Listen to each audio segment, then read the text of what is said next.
後來，過來是有關台北市長的選戰，民進黨的沈碧榮早起到內湖的菜市仔掃街拜票。台北市長蔣萬安是參加到台北夏季禮典的開幕式。蔣萬安最近常常針對着致癌油來發表着看法，結果讓台北市議員苗澎雅甲洗面，講台北市的食安會議，蔣萬安10屆有7屆無參加。蔣萬安回應講，若是拄着重大的食安的議題，伊一定是親身開專案會議來掌握。握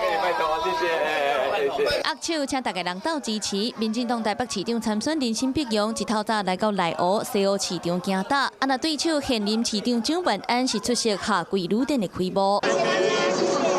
就算各人攏有行程，看起來無交叉，不過市政議題雙方的陣營是接咧交鋒。親像針對毒油案，蔣萬安和社民黨的台北市議員苗澎雅質疑伊咧罵中央，不過北市的食安會議缺席率刷到7成。上一次他在食安會議的時候，已經是2024年了，所以缺席高達70%以上的食安會議，那這樣就是雙標嘛？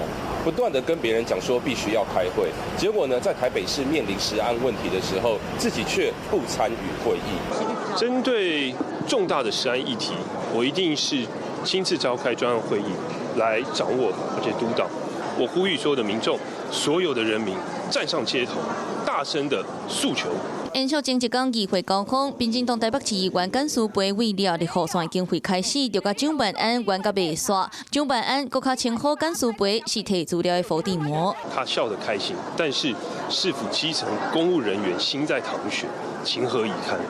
這些大量報復性所資，其實基層公務人員已經承受不住。伏地魔的意思是不能說不能說的名字。結果現在議員在所資，議員要監督，結果你的答案是不能說。